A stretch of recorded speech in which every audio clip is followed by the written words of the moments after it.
greatest sports debate show on the For the first time since 2016, we have got a Game 7 in the NBA Finals.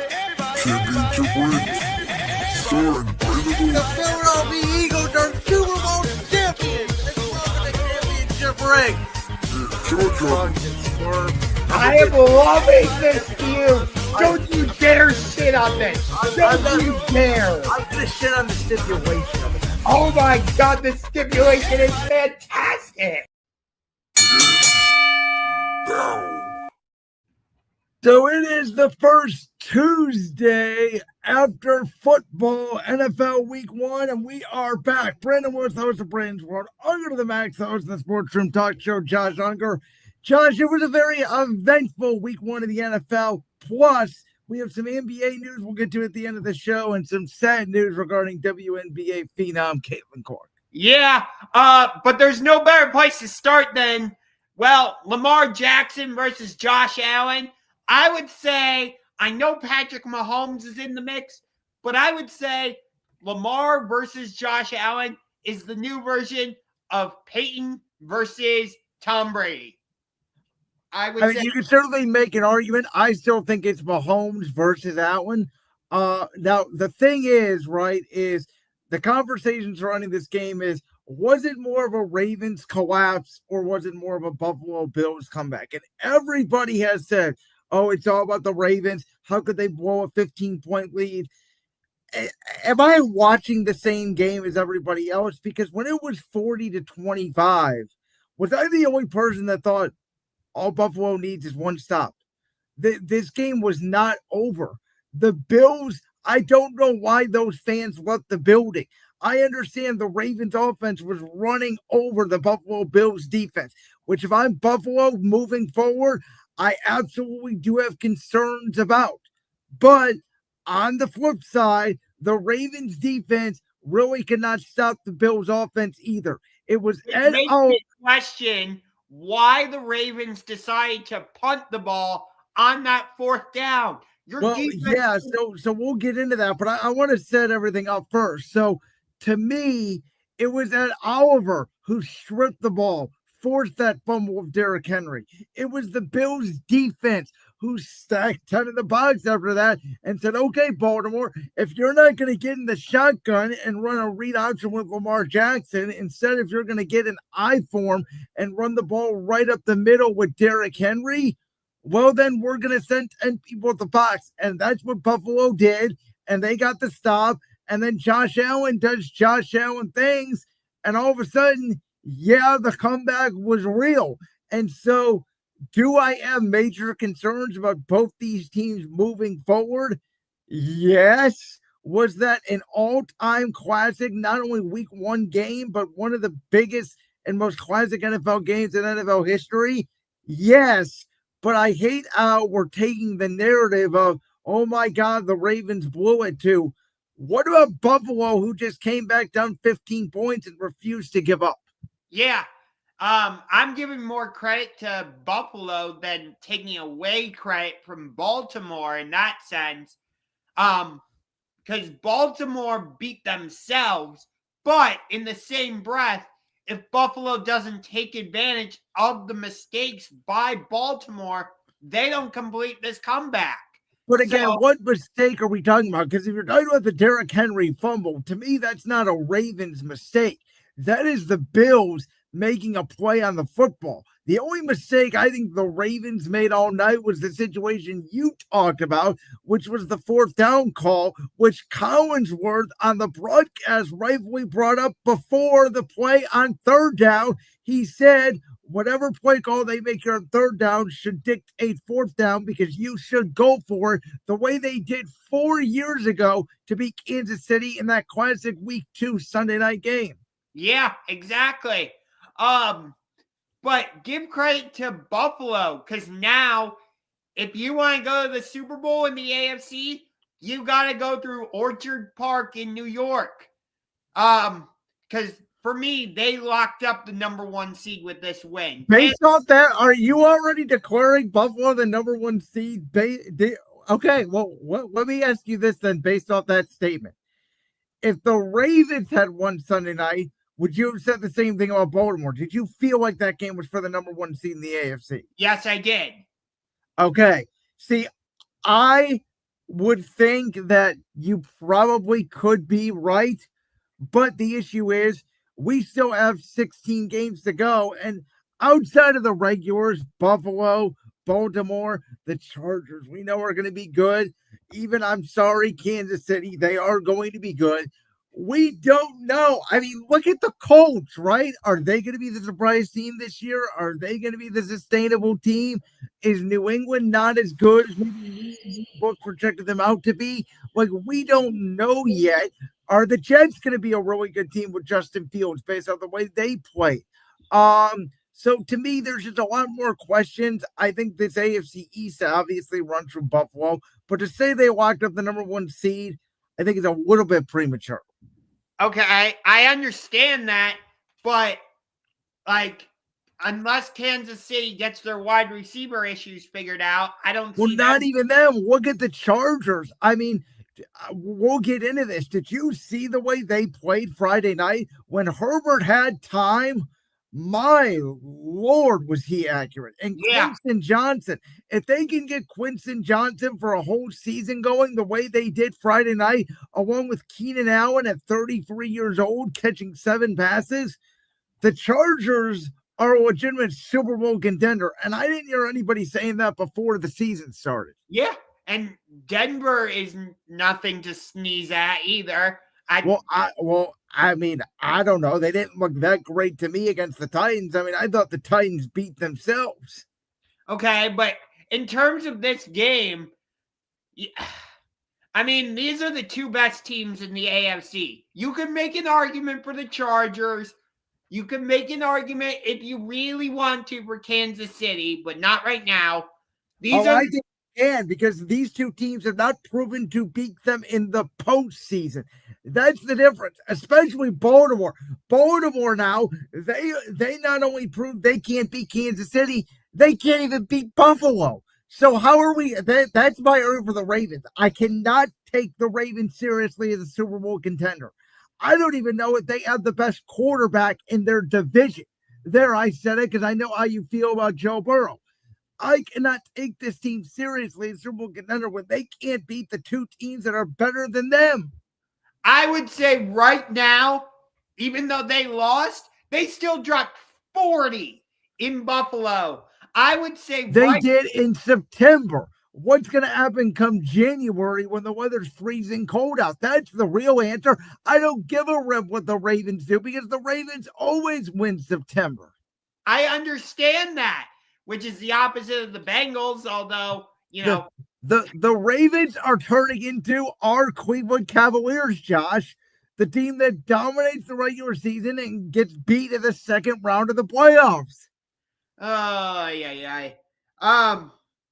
Tell me I'm wrong. I mean, show me the evidence. What's Lamar? Something like 3-5 in playoff games? And hasn't played well, by the way, in a majority of those. No, he hasn't. You're right. I get that. But for me right now, these are the two best teams in the AFC, and it's generally not close until I see more from the Chargers. I get it. They beat the Chiefs, but now they have to come back and play at the Raiders. The Raiders. And that's a Monday night game that starts at 10 o'clock Eastern. So good luck to all of us who need a Charger or Raider player to win our fantasy matchups. We may be finding out who wins Tuesday morning. I know, right? Speaking, those are the two teams in the AFC. How about this team in the NFC? Yeah. So I'll go first on this one. Again, I don't think this game was much about the Packers because before the Super Bowl, I predicted the Packers to go to the Super Bowl against the Buffalo Bills. Before the Micah Parsons trade. Even before the Micah Parsons trade, yes. Before the Super Bowl. Oh, I apologize for that. Yes, before the Micah Parsons trade. In my opinion, this game said a lot more about the state of the Detroit Lions. And Jalen Sandvik, if you're listening to this, I apologize because I tried to tell you during the offseason the losses of Ben Johnson, an offensive coordinator, and the losses of Aaron Glenn, a defensive coordinator, is going to hurt the Lions. And the loss of Frank Ragnow at center, at offensive line, was very significant right before training camp for this Lions team. And they looked it on Sunday. Credit to the Packers, Josh, because they came out and on both sides of the ball, offensive line and defensive line, they battered, they beat up, and they bruised the Lions. And Jared Goff, who I, a couple years ago, and even a little bit last season, was saying, oh my God, he might be the best quarterback in the NFC, looked like rookie Jared Goff that we saw a decade ago with Jeff Fisher coaching him in St. Louis at the time. Yes. That was a statement by the Packers, a team who got swept by the Lions last year. Remember, they got blown out in a weird rain game in Lambeau. I think that was like week 7 or week 8, somewhere around there. It might have even been week 4. But they beat the hell out of the Lions. And to me, you said the Bills, you think, have already stamped themselves as the number 1 seed in the NFC, in the AFC. I could argue right now the Packers have made a statement. They have at least stamped themselves as the NFC North champions today. Yeah, because I thought Detroit would be more of a tough opponent, but it seems like they lost that toughness. Like they, in my opinion, and again, I'm sure we'll get into it in our other takeaway segments from the other NFC North game last night. But in my opinion, the team that looks like they're going to finish last in the NFC North this year, based off week 1, is the Detroit Lions. Yeah, I could see that. And here's the thing. The Packers basically gave the Lions a taste of their own medicine, because for the past couple seasons, it was Detroit that was punching teams in the mouth and being physical on the offensive line and the defensive line, with Frank Ragnow leading the way for the offensive side and Aiden Hutchinson leading the way for the defensive side. And yet, Rashawn Gary had his way with the Lions offensive line. When Micah Parsons was in there, he made significant plays. And there's a couple quotes, by the way, to your point, on Micah Parsons. Now, it's been a debate for a little while now, like 2 or 3 seasons, who is the best right tackle in football, whether it was Lane Johnson of my Eagles or some people have taken Penei Sewell from the Detroit Lions. There are clips out there of Micah Parsons driving Penei Sewell back into Jared Goff. And he's the one that forced the interception down in the red zone at the end of the first half that felt like it completely flipped the game. Yeah. I think the final score was like 27-13 or something. That sounds about right. Either 24-10 or 27-13. I think you're right. But it was not that close. No, it wasn't. It felt over at halftime. And again, you think about the Lions, right? They go from winning in week 18, beating the Vikings last year, and being the number 1 seed with 15 wins in the NFC. They come out there by a rookie at that time, Jaden Daniels, absolutely lights them up, puts them over 40 on them. Both their coordinators leave. We see and again, I don't take much stock in preseason, but we see in the Hall of Fame game, they get demolished by the LA Chargers. And with now Trey Lance as their quarterback. Yes. And now they come out in week 1 and they get demolished up front by the Packers. I'm just saying it's not a good sign. And again, I reiterate, for all those people that love Dan Campbell so much, I like Dan Campbell. I'm not going to say he's not a great coach, but I do think he's very rah-rah, and he is not a scheme guy, and he is very coordinator dependent. Here's my thing with the Packers. By trading for Micah Parsons, they basically said, we're putting all our chips in the middle. We're going for it this season. You know who gets all the pressure now? Jordan Love. because Yes. I was on the Jordan Love train before you were. It took you a little longer. Well, I was even on the train last year. I got on the train before the season started this year. Yes, but I was on the train before based off what he did down the stretch last season to get the Packers into the playoffs.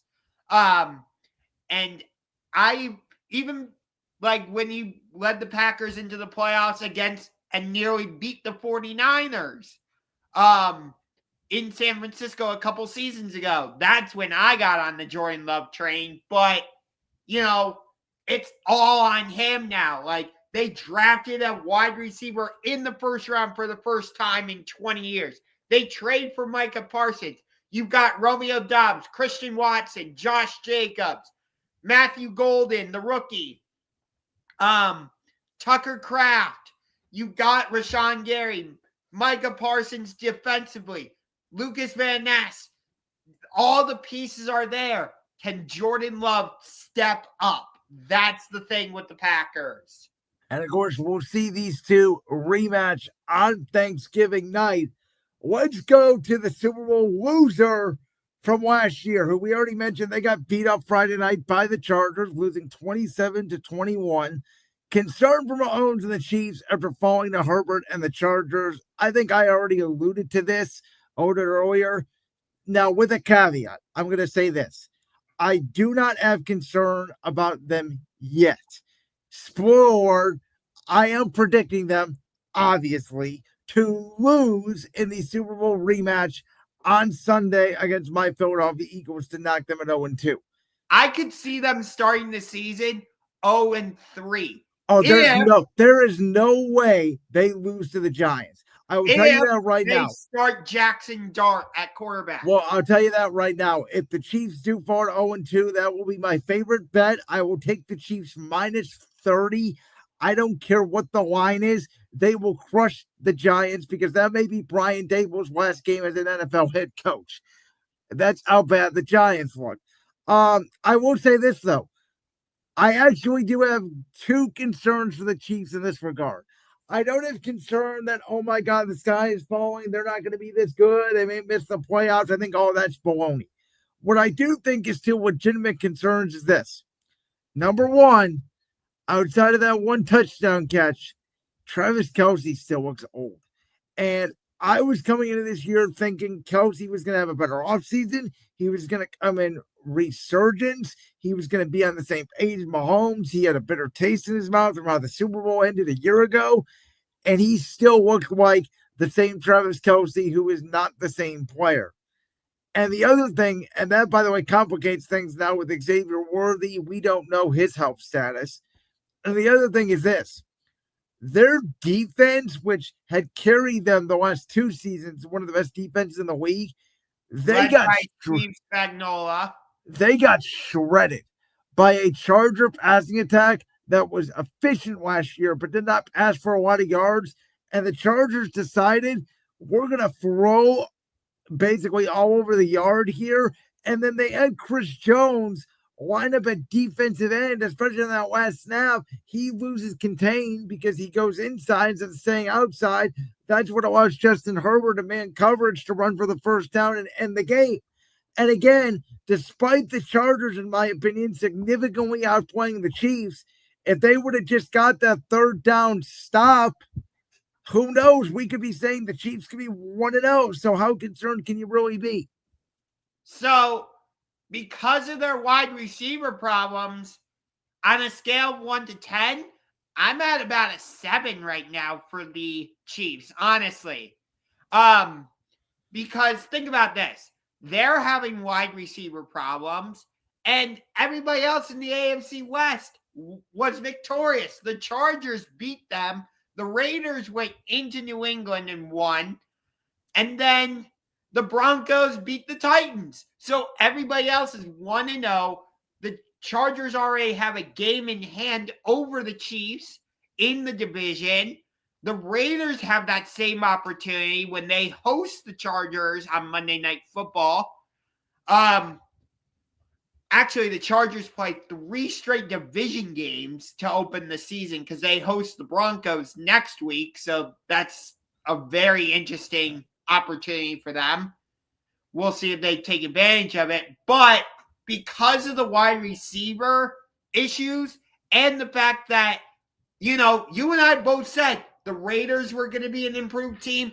I have the Broncos winning the division. I think you have the Chargers winning the division. No, I have Kansas City winning the division, but I have the Chargers and Raiders both as wild cards. Okay, so you have the Chargers and Raiders both as wild cards. My mistake. But this AFC West, it's going to be very improved.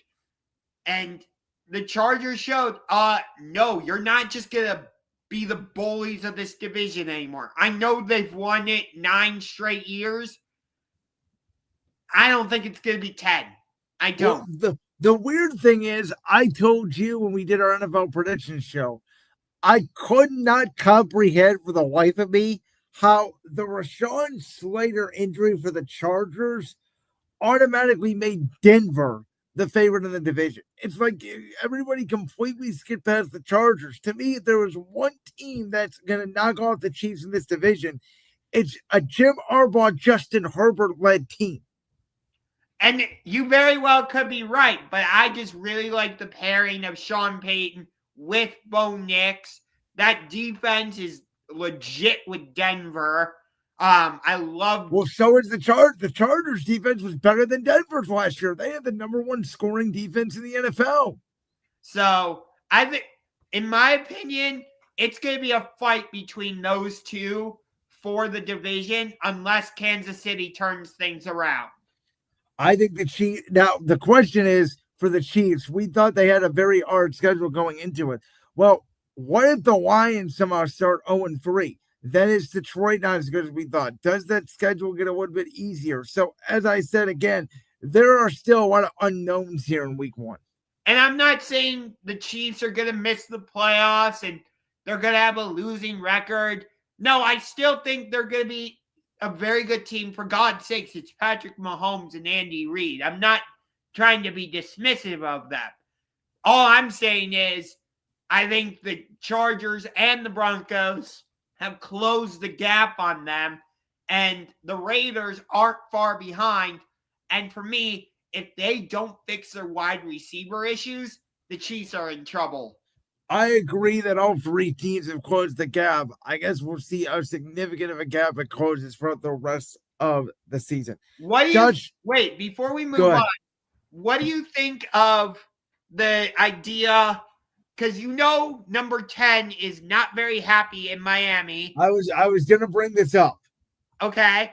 And the Chiefs need a wide receiver. Do you think there could be a reunion? I brought this up during our prediction show as well. I wouldn't be surprised if it got done by next week. I mean, that's where I'm at with the Dolphins. I think they are a complete S show, if you will. How did you lose 33-8 against the Indianapolis Colts, led by Daniel Jones? Daniel Indiana Jones. Josh, I needed this Colts team to be the worst team in the AFC. I think you're missing the point. I try to tell you, Daniel Jones was not as bad as you made him out to be. Now, do I think that Daniel Jones is going to go 7 for 7 and score on every single drive and become the first quarterback in NFL history all of a sudden to score on every single possession of a football game again? No, I do not. Did I think the Colts were going to beat the Dolphins? No, I didn't. Did I think it was going to be that badly? No. But my God, we could have had the surprise of the year in the AFC. Maybe it's not the Raiders. Maybe it's not the Patriots. Maybe it's the Colts. Or maybe it's the Jags. Both of those AFC South teams looked really good to me. A lot better than Houston looked, I'll say that. Yeah. Houston did not look good starting their season on the road against the Rams. The Rams defense terrorized CJ Stroud all game. Once again, on his back all game. And again, We all said the Texans were going to win the division by default because they have the best quarterback. Well, do they? I mean, if Trevor Lawrence and Daniel Jones play the way they played on Sunday and CJ Stroud plays the way he played, the Texans are not winning that division. I cannot wait for Monday Night Football. Buccaneers at Texans. Spoiler alert, I have this game really high in my top 5 games to watch list. I think this is going to be a fascinating game. I don't understand. And again, I know, Josh, you're not big into gambling. I don't understand why the Texans are 2.5-point favorites. To me, that should be flipped. I know it's in Houston, but I like Tampa. So, give credit to the Buccaneers, by the way, because during our prediction show, I said the Buccaneers would take a bit of a step back, and I predicted Atlanta to win that division. And Baker Mayfield said, you can take that opinion and shove it. Well, Baker did regress from about a quarter. He started 0 for 5, and Michael Penix got that quick 50-yard touchdown to Bijan Robinson, and it was like, Tampa. And then all of a sudden, the Bucs just find another great rookie wide receiver in Emeka Buka out of Ohio State. And he already works. He has a chance to win Rookie of the Year. I'll say that right now. If you guys want to go ahead and put in your bets for Rookie of the Year, I think Emeka Buka might be a great pick because that guy is a stud, and he was the difference in the game, and that's why the Bucs won. Outside of, again, Young Wei Koo missing another field goal, because every day in the NFL we have football games where men go to war for 60 minutes a game, and then it comes down to a soccer player checking the wind and kicking a ball for the uprights to determine the result of football games. Wait. You're saying that when you go to kick a field goal or extra point, the objective is to kick the football between the two giant yellow goalposts? I know in Cleveland they don't understand how that works, and why that kicker and why the kicker and wide receiver coach, for the record, hasn't been fired yet is beyond me. But Andre whatever. Schmidt, I'm sorry, but he deserves to be kicked straight into Lake Erie.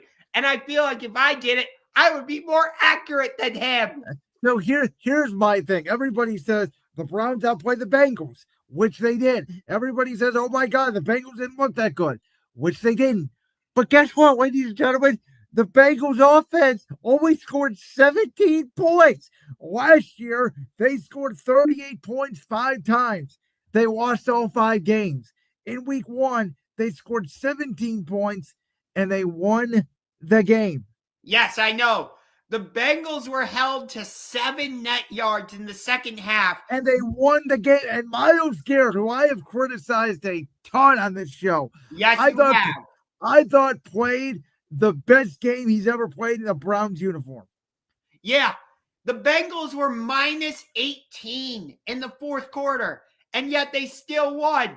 Jamar Chase and T. Higgins only had a combined 5 receptions, and yet they still won. Again, I don't know why everybody's taking it as a negative for Cincinnati. I think that's a huge positive. Like, oh my God. And now all of a sudden, we'll see how Jacksonville works. I think that's a very interesting game in week 2. Could the Bengals do what I said they were going to do at the start of the year and start 2-0?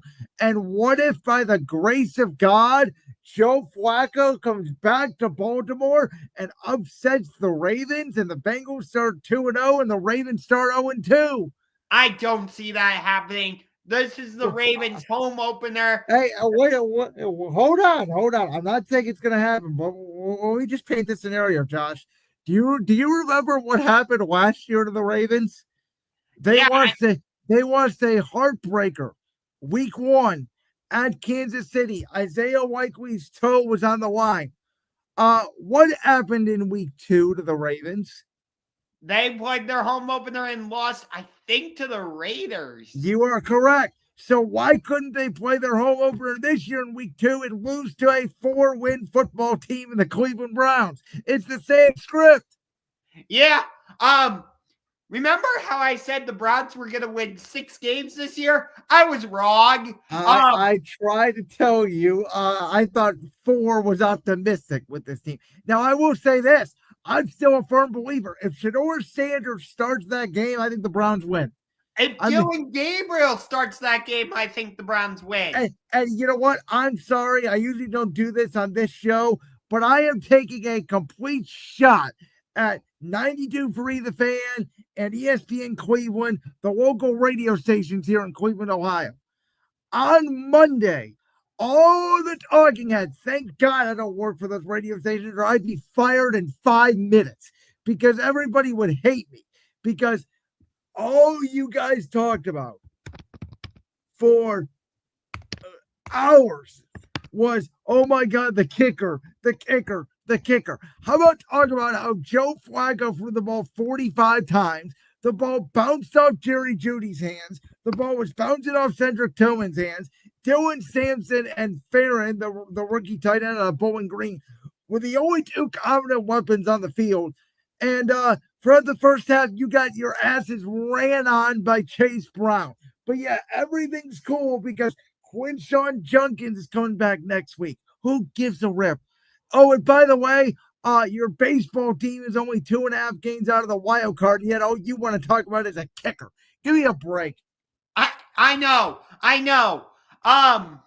But here's a hot take, and I was saying this even before the game on Sunday. Joe Burrow is overrated. So by overrated, so I think he's a top 5 quarterback in the league. I would take Lamar over him. I would take Josh Allen over him. I would take Patrick Mahomes over him. I would take Justin Herbert over him. Oh, no.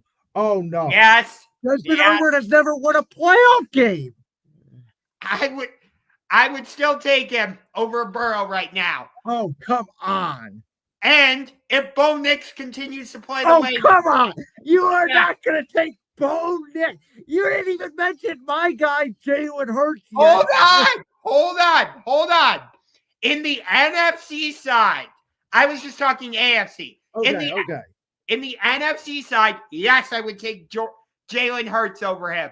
I would take Jordan Love over him. Hasn't proven a thing, but yeah, Joe Burrow's been to a Super Bowl, but yeah. I would take Matt Stafford over him. Matthew Stafford, to me, is the most overrated quarterback in football. He had 1 good year with the Rams. That's it. I liked what he did with the Lions, but granted... He didn't do anything with the Lions. He never even won him a playoff game. But he didn't make the playoffs. So Joe Burrow, with the worst offensive line in the Super Bowl era, got them to the Super Bowl. Then last year, he goes 9-8 on a team that had literally the worst defense in pro football modern history, and you say he's overrated. You know a big reason why he did that? Guess who he has? Jamar Chase and T. Higgins. Is that his fault? Of course he has those guys. It helps to have good receivers. Ask Jalen Hurts. Do you think Jalen Hurts is overrated? He has A.J. Brown, Devontae Smith, and he doesn't even throw to either one of them. Yeah, that was hilarious on Thursday, by the way. We will talk about that, by the way, when we get to the Super Bowl. I am ready to unleash on what I saw on Thursday night. I need Jalen Hurts to throw the ball to A.J. Brown and Devontae Smith more because I have them both on my fantasy team. Well, Josh, I think your fantasy team's in trouble. I have A.J. Brown. Let me say I'm keeping him for now. Let's just get into it. Let's talk about it. Yeah. The Super Bowl rematch, Sunday, 4 p.m. Eastern on Fox. Kevin Burkhardt, Tom Brady, Aaron Andrews, Tom Maroney, the whole crew. Fox Super Bowl Sundays. Crew that called Super Bowl 59. And let's start with this. Jalen Carter, who was ejected on during Thursday's game before the first damn snap. I don't know what he was thinking. There's all these rumors out there, and if you watch the video, you can see Dak Prescott. He did say something to Jalen Carter. allegedly it was something about his brother died or something, making a case to obviously what he did in Georgia, which was why he dropped in the draft. That he almost basically committed murder. I mean, let's call Yeah. it the way it is. And there's also the rumor going around that it was Dak Prescott who spit first. Which And he did. If you watch the video, that is true. And they showed that on the first angle when they first ejected him. Dak did spit. He spit at the ground. And I think what he ended up saying to Jalen Carter, something along the lines of, again, like your brother's dead or something. But then he said, you wouldn't spit. And Jalen Carter then obviously responded with what he did. Now, again, it's absolutely wrong. He should have gotten fined. I wouldn't put it past my Philadelphia Eagles to internally suspend him to start this game against Kansas City. As a matter of fact, if they do it, I would not blame them. They said they're going to handle everything internally. They did the same thing with a similar conduct detrimental to the team against the Falcons in week 2 last year. We ended up losing that game. And what happened against the Saints last year, that's when he started his campaign as one of the best defensive tackles in football a year ago. Now, I had predicted Jalen Carter to win Defensive Player of the Year this year. If he got suspended or ejected or whatever, I don't know if that technically makes him ineligible for the award or not. But when he does go out there against Kansas City on Sunday, I would suspect he's going to get another penalty because that boy is going to play with rage and he's going to play with anger. He is, to me, I said he's the next Aaron Donald, which I think he is, but he plays like Ndamukong Suh back in the day when Ndamukong Suh first started in the league. yes. And he was suspended for a game, but I guess because of the ejection and basically missing the entire game against Dallas, he already served that suspension. And by the way, you can see the impact immediately as soon as he was off the field. It was like, uh-oh, the Cowboys were running the ball down my defense's throat. Javonte Williams, Miles Sanders, it didn't matter. If that fumble does not happen and Quinyon Mitchell does not pick it up and Dak Prescott doesn't make a game-saving tackle, I'm not sure we win that game. That game was so weird. It had 2 half times, a rain delay. Teams could not stop each other in the first half, and then they couldn't, get a first down basically in the second half. So, and Jalen Hurts didn't throw it to AJ Brown or Devontae Smith at all. Well, he threw to Devontae one time early, and then obviously AJ Brown late.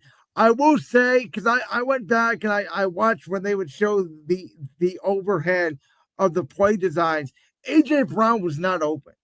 And the Cowboys were doing that by design. They were double teaming AJ Brown. They were taking him out of the game. I don't think Jalen Hurts was intentionally not trying to throw the ball to AJ Brown. I think their game plan was, we're going to take away AJ Brown. We're going to give you Dallas Goedert underneath and Jahan Dotson and live with it.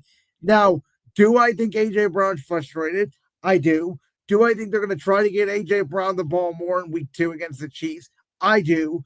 Do I think this can become a bigger story down the road if AJ Brown goes another half or even, dare I say, the first quarter of this game against the Chiefs without getting another touch? Unfortunately, yeah, I do. And I don't think the Eagles are going to trade AJ Brown. I don't think it'll get to that level. I think it's more likely than you do, actually. Okay. I'm not saying it right now.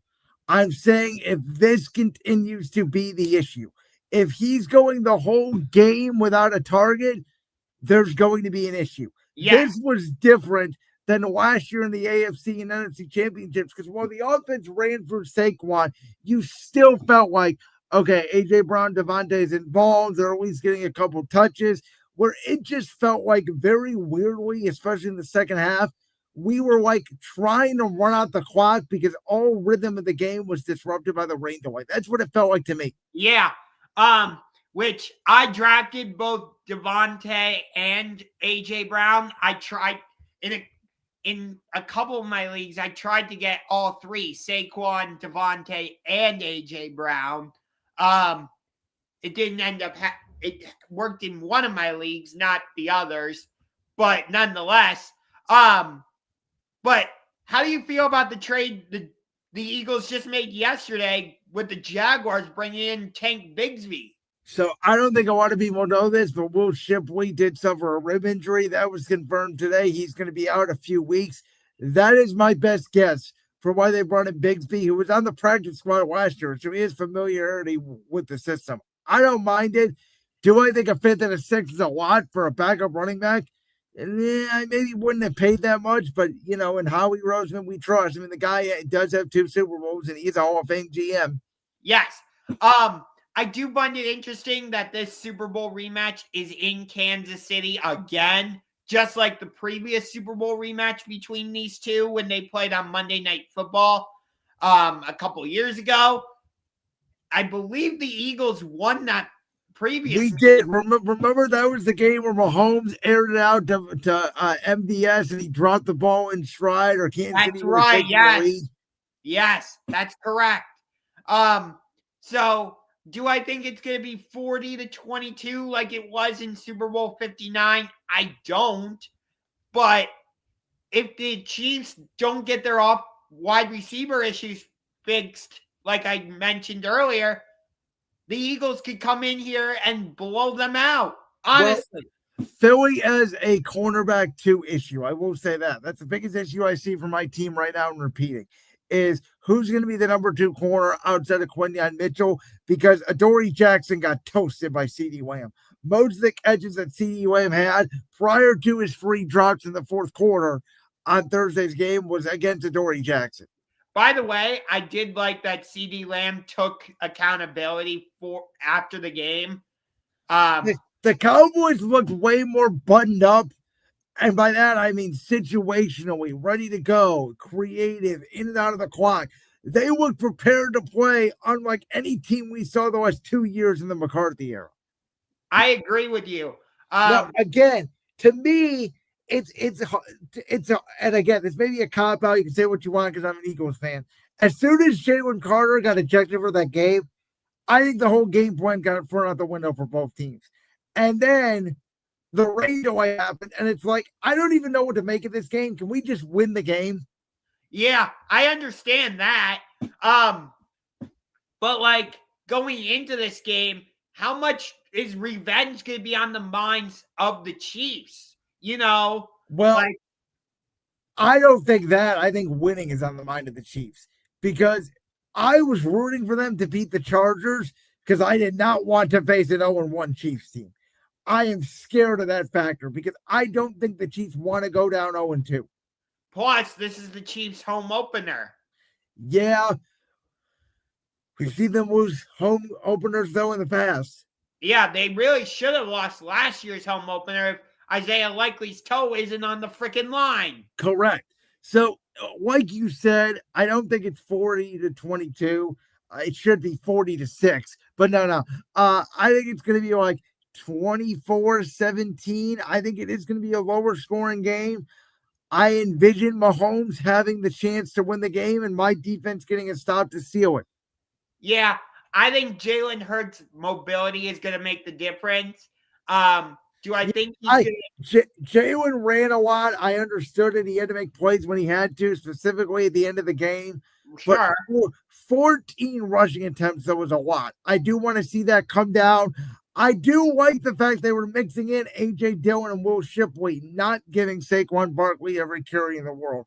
That's also another reason why I think they brought in Bigsby for the time being, because they want Saquon fresh for a postseason run, because he did get so much of the workload a year ago. And I do think also, I know we're talking about the Super Bowl 59 rematch, but from the Jaguars' perspective, that's for them to trade Tank Bigsby, to me, sends a loud and clear message that they believe Tank or Travis Etienne can figure it out with Trevor Lawrence. Well, and that he was healthy. I mean, did you see he had 16 carries for 130 yards? That's exactly what I'm saying. Yeah, the one thing that we did not talk about here that I forgot to mention that I wanted to go back and talk about real quick was I think, Josh, our hype on Bryce Young and the Panthers should die. Bryce Young's back to the old Bryce Young. I don't know what the hell happened. They look like the Panthers that started. What did they start 1-8 a year ago? Yeah.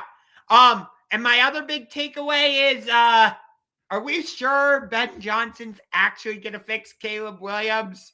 Okay, so everybody's saying this again. Maybe I watched a different game. I actually thought Caleb played pretty well last night. All things considered, based off what we saw a year ago, I was very impressed with what I saw. Obviously, the first couple of series. Did he miss throws? Yes. Did he miss DJ Moore in the back of the end zone? Yes. Was he with a wild eye and did the offense melt down? Yes. But I did think you did see signs that, like, he's going to get better in this offense. I think it's going to take time. At the same time, I think people are way overreacting to JJ McCarthy having one great quarter Oh, because it I was don't. Kevin O'Connell did this last year with Sam Darnold. okay, but JJ also went 13 for 20 passing. That's it. He only threw the ball 20 times. And he got a run game in the fourth quarter. So what's going to happen when he's down 10 and doesn't have a run game? He has to continue to pass the ball. I cannot wait for this Sunday night game between the Falcons and Vikings. Yeah, I thought about it. I'm like, that's a weird game to put on Sunday night. There's so many better games to put on Sunday night. And then I was like, you know what? I'm excited to see Penix versus JJ in primetime, to watch them both. You know how I am on young quarterbacks. I need to watch them with my own eyes. I understand. I have higher expectations for JJ because he has an offensive coach, because he has all these weapons. It's the same thing for Caleb. I'm just saying, I think JJ had a really good quarter. I want to see him sustain it. I think Caleb showed me good signs. He just needs to maintain it for 4 quarters. So here's my thing. I'm not saying Caleb and Ben Johnson together is a complete failure, but it just seemed like at times throughout that game, from my perspective, they were not on the same page about what they wanted the offense to be. And I agree with that. But again, is some of that just maybe it's been Johnson's first game as an NFL head coach? And it's so hard to face Brian Flores and that defense in your first start. Well, for Caleb, it's if we're gonna say that it's fair, then we're giving Caleb Lawrence the Trevor Lawrence treatment. Then if we're gonna say, Matt Eberflus was Caleb Williams as Urban Meyer, that's fine by me. Then let's give Caleb a full year here. The Bears have had 3 different head coaches over the last 2 seasons? The Bears have a new era every single year. And this year, they went out and they got offensive linemen and they drafted more weapons. They have every weapon in the world you can think of. The bigger concern to me for the Bears was I like Dennis Allen as a defensive coordinator. He's obviously a terrible head coach, but very good defensive coordinator. Yeah, don't ask the Saints about Dennis Allen. They couldn't stop the run in the fourth quarter, Josh. The Vikings were getting 10 yards to carry. Don't you make an adjustment at some point? Yeah. So let me ask you this, because we both said that based on what they did against the Lions on Sunday, the Packers stamped their ticket to win this division. Do you think that the Vikings could emerge as that team that pushes them? I mean, they could. If Chicago falls off and Detroit falls off, yeah. But I think it's going to be more learning curve for JJ McCarthy. With that being said, they could start 2-0, and who knows? I mean, they did win 14 games a year ago. Yeah. I told you, I don't know what to think of the Vikings. I don't think their roster is amazing, but they just find a way to win games. Yeah, and when they get Jordan Addison back, I like that wide receiver room of Adam Thielen, who they traded for from the Panthers, Justin Jefferson. Thank God he had a big game because I needed him to win my fantasy football matchup after what Lamar did. Funny story about this. So in my work league, right, I'm down 120-35 going into Sunday Night Football. The person I was playing was done. I still had I still had Derrick Henry, James Cook, the Ravens' new kicker, Loop, and Caleb. And I came back and won. So thank you, Derrick Henry, very much. I have him in both of my leagues this year. All right, we've been talking about football a lot. Should we get to our top 5 games of the week? Yeah. So I'll go first if you don't mind. Go ahead. So number 5, I've got Monday Night Football. Actually, no, I'm putting this game higher on the list, so not yet. At number 5, I didn't think I was going to put this game in my top 5 list. Well, because I thought one of the teams would be terrible since Daniel Jones is their starting quarterback.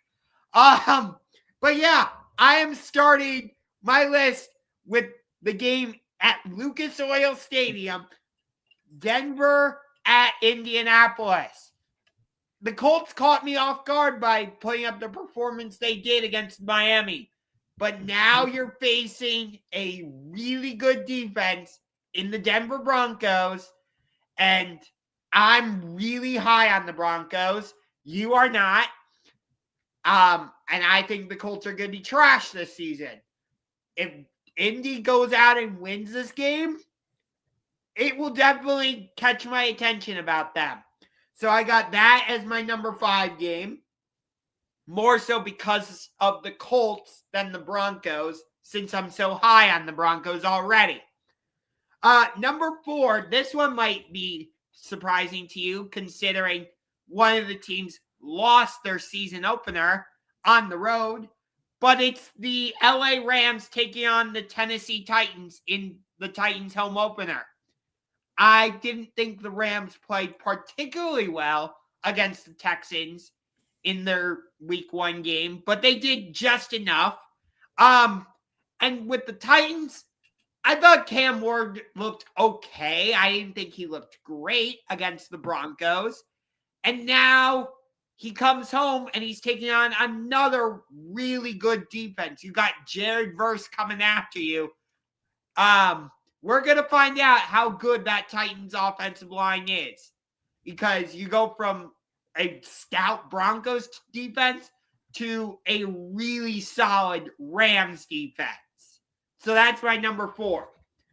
Number 3, I alluded to it earlier, Monday Night Football in Houston, Buccaneers against the Texans.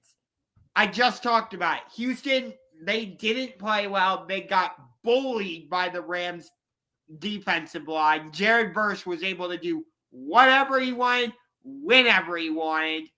And now you got a Todd Bowles-led defense coming in. Baker Mayfield leads the Buccaneers on a game-winning drive. And Emeka Egbuka, you talked about it earlier. It's just plug and play with the Buccaneers. They just find these rookie wide receivers and boom, it works. So I'm very interested in this game. Number 2, I thought about going Sunday Night Football here, but I'm actually going to go with the Thursday night game. Commanders at Packers. Jordan Love, Jaden Daniels, short week in Lambeau. These are two of the premier teams in the NFL. We both have the Packers getting to the Super Bowl. I have them winning. You do not. We both have the Commanders making the playoffs. Though No, I did not. I had them missing. That's right. You're right. My mistake. But we both feel like the Commanders are going to be that team once again to challenge the Eagles and be in the mix. So it's going to be interesting to see how these two teams play on a short week. You know, both teams are coming off of division games against the Giants and Lions. So how does that factor into this? And then number 1, it's the Super Bowl rematch. Eagles Chiefs. What more do I need? Excuse me. What more do I need to say? Okay. We only agree on 3 games on the list. Only 1 game we agree on the order. I think you know what that game will be. So Number 5 on my list. It is the DK Metcalf revenge game. I seriously considered putting this game in the list. I really did. This to me was a coin flip between Indianapolis and Denver, which you had, and this game. I went with this game more because of the Aaron Rodgers factor. The Packers and or not the why did I say the Packers? The Steelers. I was a major slip up, folks. I apologize. The Steelers impressed the hell out of me with Aaron Rodgers at quarterback, putting up 34 points in an offense coordinated by Arthur Smith. I didn't even know that was possible. And by the way, the Jets impressed the hell out of me. Yes. Also. By the way, this game's not on my list, but I considered Bills Jets because of the way the Jets play. Is Justin Fields sustainable? We're gonna find out throughout the season.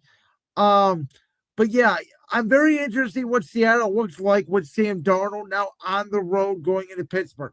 I thought they had San Francisco dead to rights and beaten, and then Nick Bosa makes a play. The offensive lineman goes right into Sam Darnold's lap, and the ball comes out, and Brock Purdy makes an incredible throw to like the third string tight end in the back of the end zone to beat Seattle.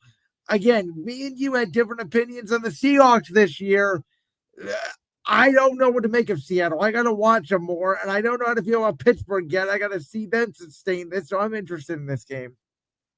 At number 4, you mentioned it already, the first part of the Monday Night Football doubleheader, Tampa, Houston, down in Houston. I want to see how the Texans' offensive line responds against a very good Tampa Bay defense, a defense that we know is going to blitz under Todd Bowles, because if the Texans get run over again, if they lose, and let's say Indianapolis beats Denver, or Jacksonville beats Cincinnati, Houston's in trouble. At number 3, Thursday night, you already talked about it. I don't need to go much more in depth about it. Commanders, Packers. The one point I will add to this game is this, Josh. I think if the Packers want to have the number 1 seed in the NFC, they have to win this game. Okay. Because I think it's going to be one of those games against a big-time rival, a game that could decide if the Commanders are a playoff team or not. I think they will be the difference between the Packers and Eagles getting the 1 and 2 seed in the NFC, the way I look at it. Okay. At number 2, this game isn't even on your list, and I can't wait to watch this game because of the desperation from both of these teams now at 0-1. One of these two teams who we both had making the playoffs are in the same division. They're in the NFC North. Ben Johnson and the Chicago Bears going back to Detroit to take on Dan Campbell and the Detroit Lions. I think there's so much desperation now, the way Chicago lost that game and the way the Lions got basically the hell beat out of them by the Green Bay Packers. Could you imagine if Ben Johnson goes into Detroit and beats the Lions? And then guess what, Josh? The week after that, the Lions have to go to Baltimore. There's a very real possibility the Lions start 0-3. And if they start the season 0-3, they are going to slaughter the Cleveland Browns in week 4. And then, by the way, that game will be like a total joke. And everybody will be like, oh, yeah, the Lions offense is just fine. And then, obviously, number 1, no need to say anything more. 4:25 on Fox. Eagles, Chiefs, Super Bowl 59 rematch. I'm honestly surprised that they're doing this game this early in the season. I like it better than the middle of the year, to be honest. For me as a fan, right, as an Eagles fan, get the Super Bowl rematch out of the way.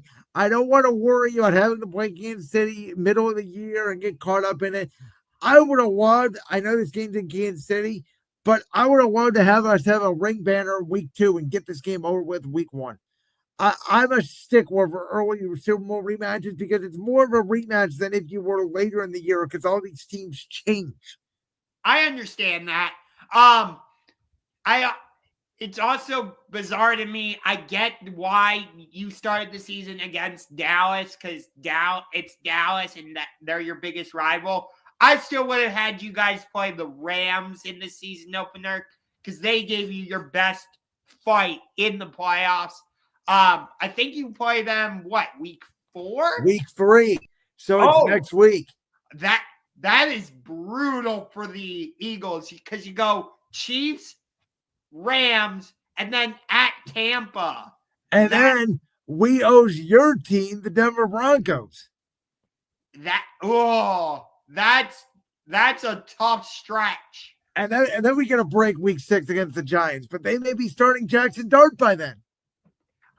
Like I told you, I know you think I'm crazy, but if the Giants start Jackson Dart, they could beat the Chiefs in week 3. I will bet a Dr. Pepper or whatever drink you will on that. I don't think it's possible.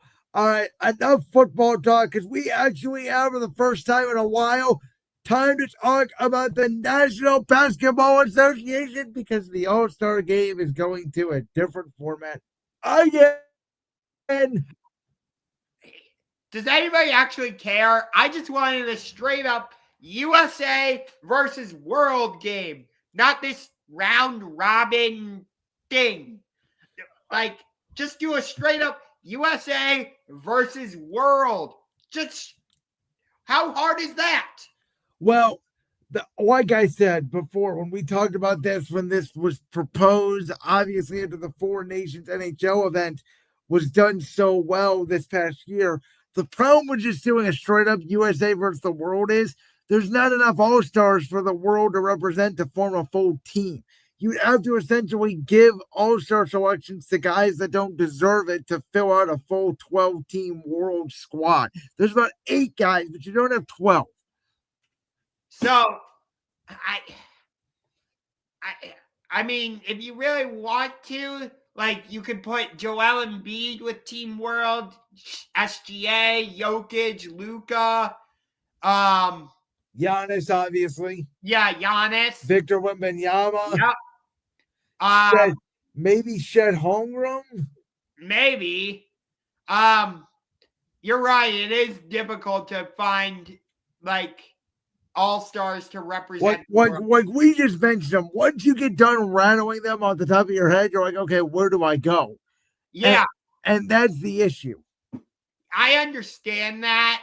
But like this round robin tournament or whatever, it's okay, but like it's not. No.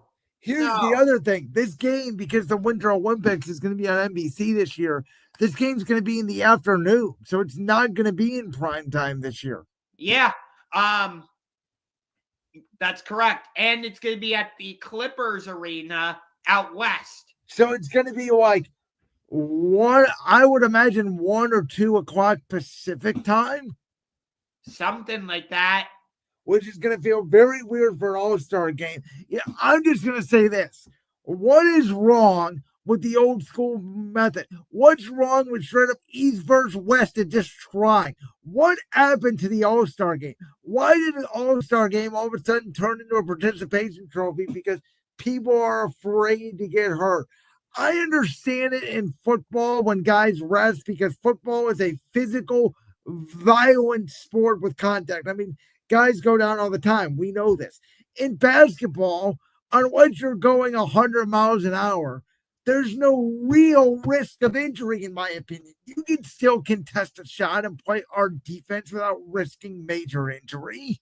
I agree. Like, I understand it for the NHL. Like, guys are getting slammed into the boards. Yes.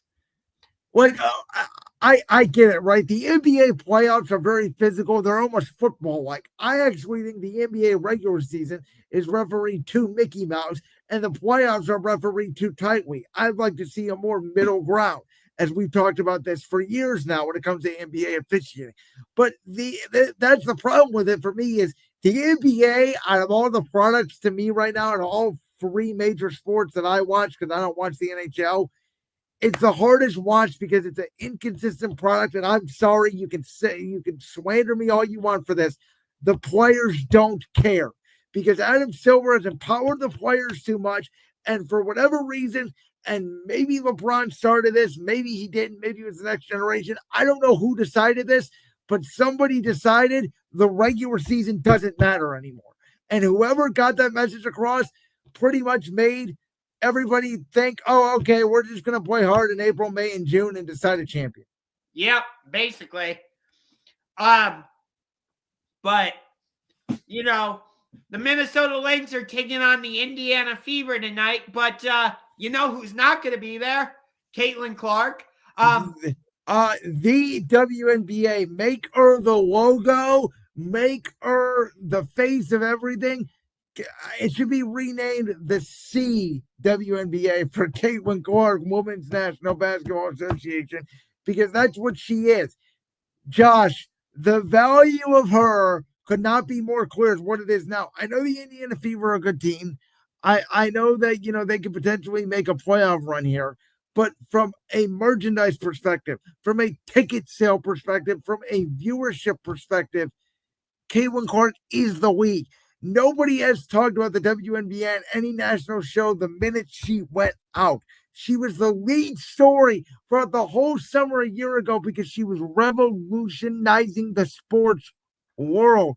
And as I've talked about many times before, these WNBA players, in my opinion, and the commissioner and everybody associated with the WNBA does not appreciate her. Yeah. By the way, congratulations to Sue Bird, Sylvia Fowles, Maya Moore, my favorite player in all of the WNBA. I'm being inducted into the Basketball Hall of Fame. I didn't even hear about this. I guarantee you, if it was Caitlin Clark and she was still out there, I would have heard about it. Dwight Howard went into the Hall of Fame. Carmelo Anthony also went in. You had one of the Olympic teams with LeBron go in. I don't remember which one it was. Mickey Arison went in with the Miami Heat. So congratulations to all of them. But yeah, you're 100% right. Because the Minnesota Lynx and the New York Liberty are the top two teams in the WNBA, and nobody's really talking about it. And we got two new teams coming in next year, the Toronto Tempo and the Portland Fire. And then basically in 2 years, in 2028, we got most likely the Cleveland Rockers coming back. Then Detroit, most likely the Detroit Shock, because that was their old team name. They're coming in 2029. And then Philadelphia's coming in 2030.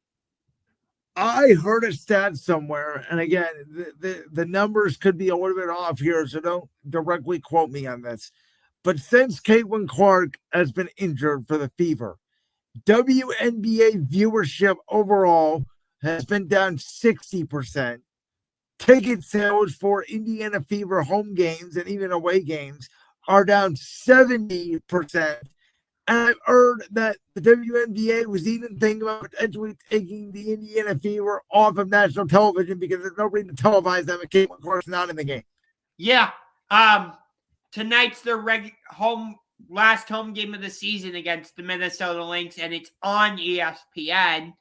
I don't know. Didn't even know that was a thing. Did not even know that they were playing. I thought they were getting ready for a playoff run. Yeah, they are getting ready for a playoff run. Who knows? Maybe she'll be back for that. I don't know. It's been an injury-riddled season for her.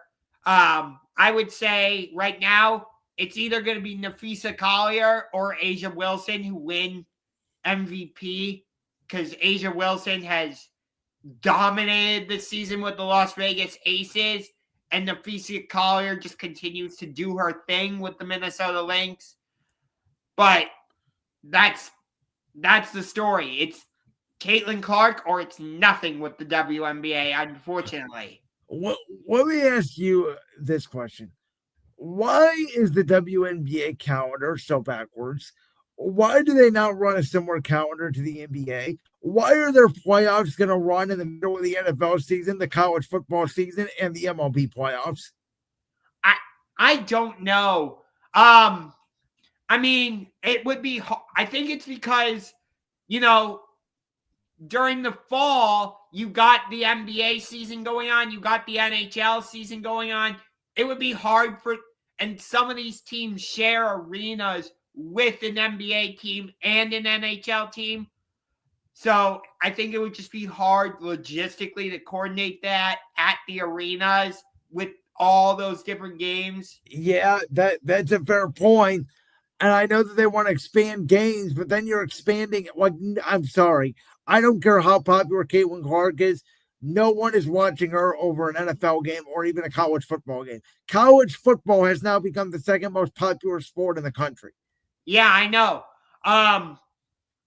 By the way, what has happened to the Florida Gators? Well, we'll find out this weekend. I know they play somebody good. Don't they play LSU? Number 3. Yeah, we're gonna get into this. So there you go. Yeah, I thought for sure College Game Day was gonna be in Baton Rouge for Florida LSU, but no, they lose on a last-second field goal to USF, who has started the season 2-0 by beating back-to-back ranked teams, Boise State and Florida. So now College Game Day will be in Knoxville, Tennessee for Georgia against Tennessee, which kicks off at 3:30. Yeah, it's going to be an interesting game on ABC. I'm excited to see that. I'll be honest with you, Josh. I was busy moving boxes. Guys, for those of you that don't know, I'm getting windows replaced in my house right now. So I am living out of a hotel for the past week. I had to move in on Saturday. So I did not see one lick of college football on Saturday. I turned on a TV to watch. I think Brandon's signal is going a little wonky, but there you go. But am I here? Are we good? I think so. Okay. Oklahoma took it to Michigan on Saturday night in Norman. I thought it was a fantastic game by John Mateer, the starting quarterback for Oklahoma. The Sooners just continue to do this. Like, they had Caleb Williams as there. They've had Baker Mayfield. They've had Kyler Murray. I'm sure there's Jalen Hurts. Jalen Hurts with, but that was all with Lincoln Riley there, though. Yes, I know, but still, Oklahoma just continues to churn out these quarterbacks. Well, we'll see how good they are when they go up against Texas in a couple of weeks in the Red River rivalry. I don't know if you heard me or not, but because of my moving situation, I did not see a lick of college football on Saturday. I didn't even turn on a TV. Yeah. So you're going to have to fill me in, basically. I'm excited to watch Tennessee and Georgia this week. I think that's going to be a really good game. You know, and then the following week, I believe, is Alabama, Georgia. I believe you're right. Yeah, Alabama, I saw killed 70-0. Like, I was week 2 already because there was no big game outside of Michigan and Oklahoma. Again, Clemson looked a little bit shaky. I said I'm not the biggest fan of Kate Klubnik. We'll see as the season goes on. But I want to see these teams go up against big-time schools. I've been saying it for years. Stop with this cupcake nonsense. I'm not interested in Ohio State against Grambling or Ohio State against Ohio. I want to see Ohio State against Penn State. I want to see him against Michigan. I want to see him against Oregon. I just want to see good games. I don't want to see blowouts where I know I don't even have to turn the game on. When I see the spread is Texas A&M minus 55 against Kent State. Like, yeah. By the way, seriously. Alabama does not play Georgia next week. Neither team is playing in week 4. So they play week 5. Yeah, I think you're right. Week 5. Yeah. That is that the 27th? Yeah, that's the 27th. Yeah, that's the 27th. Okay. That's the same day as Oregon, Penn State, which is the whiteout. Yeah, that's all we're asking for is a couple good college football games a week. Yeah. Honestly, I'm looking at the slate. I don't know where College Game Day is going to go. Like, maybe they go to Bloomington for Illinois against Indiana, or maybe Is this week 4 you're talking about? Yeah. South Carolina, Missouri.